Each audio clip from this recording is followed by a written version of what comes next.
My name is Mylee, and this is my breast cancer story. When I was 27, I was deployed to Afghanistan in 2011.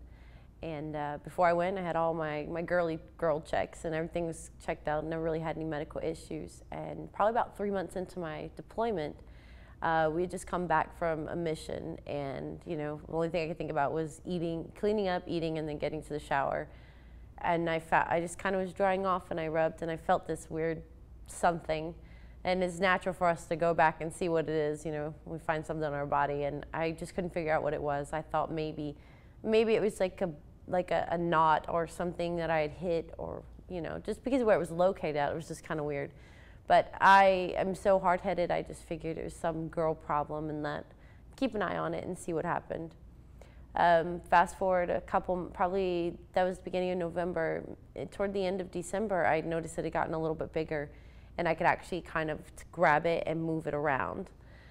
I still wasn't quite concerned, because with the job that I was doing over there, if I didn't want to be seen as someone who was trying to get out of work, or that I wanted to be sent home early. And also with what we were doing, there was two females, myself and my captain, and our interpreter we were set out there with special operations in a village setting.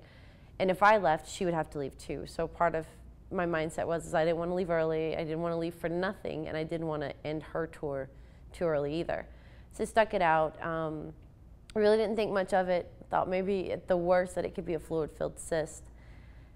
In January, a mission came down that was going to be pretty rough, and myself and my partner were stuck. We were stuck manning the radios, and the guys went out, and it was a pretty rough mission. We lost some of our Afghan counterparts, and then we lost one of our own.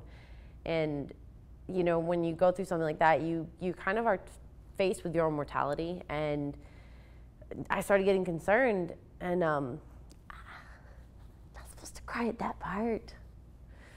But yeah, so when we went back for the memorial when we left our small camp to go back to a bigger one for the memorial for Benjamin Wise, I was concerned again. And so I brought it up to the captain, who happened to be a physician's assistant. She did a little exam. She's like, I can't tell you what it is without, an ultrasound or anything like that, and we don't have those capabilities. One of the things I learned very quickly is you don't talk about breast or anything boob related to men, because they freak out. I mentioned it to one of the male medics who, we call them docs over there, and he just was like, oh my God, we have to check it out. We have to get an ultrasound. And, I kind of just talked to him. I was like, you know what?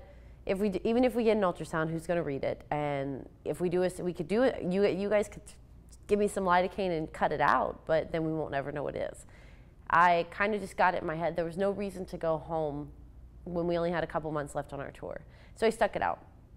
Probably about a week and a half within getting home from deployment, I was pretty much starting to get very concerned, because it was big and I could definitely move it around. And when I tried to get in to see the medical providers, the soonest they could get me in was into June, and it was already almost April at this point.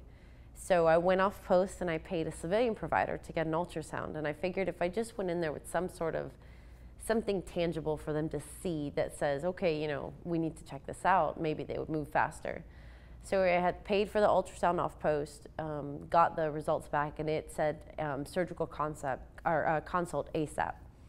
So I took that into sick call, which is the equivalent of going to like urgent care, and they set me up with the breast.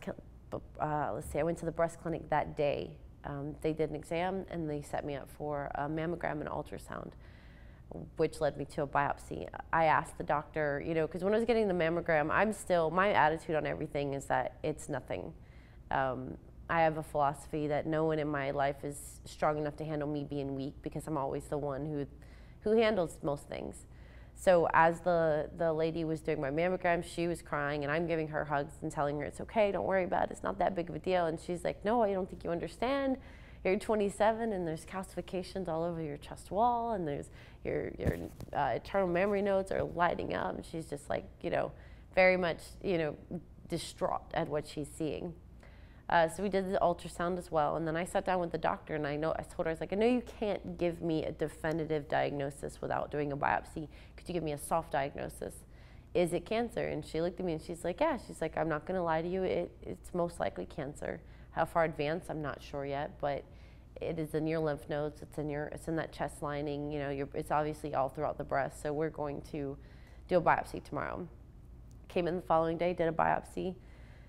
3 weeks later, I got an actual diagnosis from my doctor that it was invasive ductal carcinoma, and she was going to gauge it at about a stage 3C.